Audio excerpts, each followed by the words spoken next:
School സമയമാറ്റത്തിൽ വിദ്യാഭ്യാസ മന്ത്രി V ശിവൻകുട്ടിക്കെതിരെ സമസ്ത അധ്യക്ഷൻ ജിഫ്രി തങ്ങൾ. സമുദായങ്ങളുടെ വോട്ട് കൂടി നേടിയാണ് സർക്കാർ അധികാരത്തിലെത്തിയത്. മന്ത്രിയുടെ പ്രതികരണം മാന്യമായിരിക്കണം. സമുദായ സംഘടനയുടെ കൂടെ അഭിപ്രായം സർക്കാർ പരിഗണിക്കണമെന്നും ജിഫ്രി തങ്ങൾ പറഞ്ഞു. തുടർ പ്രക്ഷോഭം ആലോചിക്കാൻ സമസ്ത മതവിദ്യാഭ്യാസ ബോർഡ് ഇന്ന് ചേരും. സമസ്തയുമായി ചർച്ചയ്ക്ക് തയ്യാറെന്ന വിദ്യാഭ്യാസ മന്ത്രി വി ശിവൻകുട്ടി പറഞ്ഞു. സമസ്ത സമയം അറിയിച്ചാൽ മതി. കോടതിയുടെ നിലപാടാണ് പറഞ്ഞതെന്നും ധിക്കാരമായി ഒന്നും പറഞ്ഞിട്ടില്ലെന്നും ശിവൻകുട്ടി പറഞ്ഞു. ഇപ്പോൾ സമസ്ത അധ്യക്ഷൻ ജിഫ്രി തങ്ങൾ മാധ്യമങ്ങളെ കാണുകയാണ്. സമയം അദ്ദേഹമാണല്ലോ അറിയിക്കേണ്ടത്. ഞങ്ങളെ സമയത്തിനൊരു അദ്ദേഹത്തിന്റെ സമയത്തിന് കൂടി രണ്ട് സമയം കൂടി രണ്ടു കൂട്ടരും ആ സമയത്തിന് സംബന്ധിച്ച് ആലോചിച്ച് ഒരു സമയം അദ്ദേഹം പറഞ്ഞാൽ ആ സമയത്ത് ഞങ്ങൾ തയ്യാറാണ് ചർച്ചക്ക്. അപ്പോൾ അതുകൊണ്ട് വളരെ സന്തോഷകരാണ് ചർച്ചക്ക് തയ്യാറാണെന്ന് പറഞ്ഞത്. അത് നമ്മൾ സ്വാഗതം ചെയ്യണം. അടുത്തന്നെ ആവണം.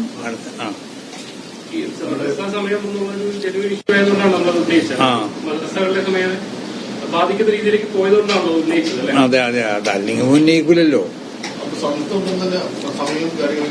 അതെ പറയും. അതെ അതെ അല്ല, അത് കോടതിയിലെ പരിഗണനയുള്ളതായതുകൊണ്ട് ആ നിലക്കുള്ള അതിന്റെ നടപടികൾ പൂർത്തീകരിക്കണം. അത്രയല്ലേ ഉള്ളൂ.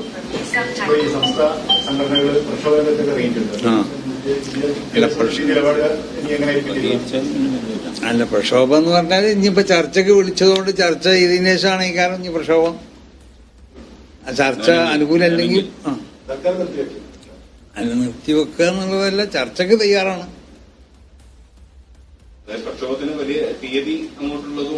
അല്ല, പ്രക്ഷോഭം ഞങ്ങളൊന്നും ചർച്ച ചെയ്യാൻ പോവാണ് ഇന്ന് യോഗത്തില്. പരിഹരിക്കപ്പെടണം. അല്ല, അത് പിന്നെ സ്വാഭാവികല്ലേ.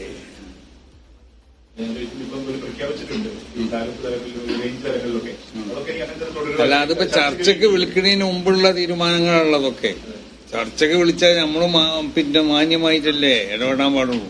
ഇപ്പൊ ചർച്ചക്ക് വിളിച്ചാൽ ഞങ്ങൾ ചർച്ചക്കില്ല, ഞങ്ങൾ പ്രക്ഷോഭം നടത്തുമെന്ന് ആരെയും പറയൂ. അപ്പൊ ചർച്ചക്ക് വിളിച്ചാൽ നമ്മൾ ചർച്ചക്ക് തയ്യാറാണ്. ചർച്ച പരാജയപ്പെടുമോ അതോ വിജയിക്കുമോ എന്നുള്ളത് മറ്റൊരു കാര്യം. ചർച്ച വിജയിച്ചാൽ പിന്നെ പ്രക്ഷോഭത്തിന്റെ ആവശ്യമില്ല. ചർച്ച പരാജയപ്പെട്ടാൽ പിന്നെയും പ്രക്ഷോഭം വേണ്ടി വരും. ഒക്കെ ആലോചിച്ച് തീരുമാനിക്കും. പിന്നെ അല്ല, ചർച്ചന്റെ വിഷയം പറയട്ടെ. അതുണ്ട്. അതങ്ങനെയല്ലേ, ഒരു മുസ്ലിം സമുദായം എന്ന് പറഞ്ഞാൽ ഇവിടുത്തെ ഒരു വലിയ സമൂഹമല്ലേ. അതോടുകൂടി സുന്നി സമുദായം എന്നൊക്കെ പറഞ്ഞത് ഇവിടുത്തെ 95% മുസ്ലിങ്ങളും ആ വിശ്വാസക്കാരാണ്. അപ്പൊ അവരുടെ ഒരു ആവശ്യമാണ്. അവർക്ക് മതപരമായ വിദ്യാഭ്യാസം നൽകപ്പെടുന്ന സമയങ്ങൾ അത് അനിയിക്കപ്പെടാൻ പാടില്ല എന്നുള്ളതല്ലേ. അപ്പൊ അതിന് ഒരു മാന്യമായ നിലക്ക് നമ്മൾ അതിന് നിവേദനം കൊടുത്താൽ അത് പരിഗണിക്കപ്പെടുക. അത് പരിഗണിക്കാനും മുഖ്യമന്ത്രിക്കാണ് നമ്മൾ നിവേദനം കൊടുത്തത്. അദ്ദേഹം ചികിത്സാർത്ഥം അമേരിക്കയിൽ പോയിട്ടുണ്ടെന്ന് നമുക്കൊക്കെ അറിയാം. അപ്പൊ അദ്ദേഹം വന്നതിന് ശേഷം ഒരു പരിഹാരം കാണുന്നതെന്ന് നമ്മൾ മനസ്സിലാക്കിയത്. അപ്പൊ അതിന്റെ മുമ്പ് വിദ്യാഭ്യാസ മന്ത്രിയുടെ ഭാഗത്തു നിന്നുള്ള ചില പ്രസ്താവനകൾ ഉണ്ടാവുമ്പോഴേ അത് നമ്മളും ചൊളിപ്പിക്കുമല്ലോ. അല്ല, അത് നമ്മൾ പറഞ്ഞില്ല. അത് നിങ്ങൾ പറയാം.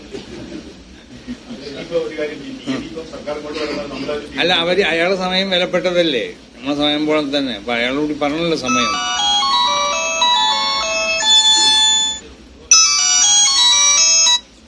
കഴിഞ്ഞില്ലേ? ഓക്കെ, നന്ദി.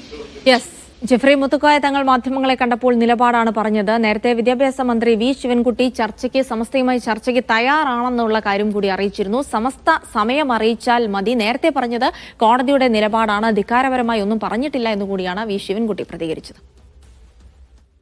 ഞാൻ പറഞ്ഞത് കോടതിയുടെ നിലപാടാണ് ഞാൻ പറഞ്ഞത്. ബഹുമാനപ്പെട്ട കോടതിയാണ് ഈ സമയം നിശ്ചയിച്ചിട്ടുള്ളത്. അതാണ് ഞാൻ പറഞ്ഞത്. അല്ലാതെ ധിക്കാരപരമായ ഒരു നിലപാടും സ്വീകരിക്കുന്നില്ല. ഈ വിഷയത്തെ സംബന്ധിച്ചിടത്തോളം കോടതി പറഞ്ഞതിനപ്പുറമായിട്ട് എനിക്കൊന്നും പറഞ്ഞില്ല എന്നാണ് ഞാൻ പറഞ്ഞതിൻ്റെ ഉദ്ദേശം. അതല്ലാതെ ചർച്ച ഇല്ല എന്ന് പറഞ്ഞു. ഏത് നിമിഷം വേണോ സമസ്തയ്ക്കോ ഏത് സംഘടനയ്ക്കോ ചർച്ച നടത്തുന്നതിന് വേണ്ടി ഞാൻ തയ്യാറാണ്. അവരേത് നിമിഷം ഏത് സമയം വേണമെന്നവർ പറഞ്ഞാൽ മാത്രം മതി. ഞാൻ സൂചിപ്പിച്ചത് കോടതി വിധിയുടെ മേലൊരു ചർച്ചയ്ക്ക് യാതൊരു സാധ്യതയില്ല എന്നാണ്.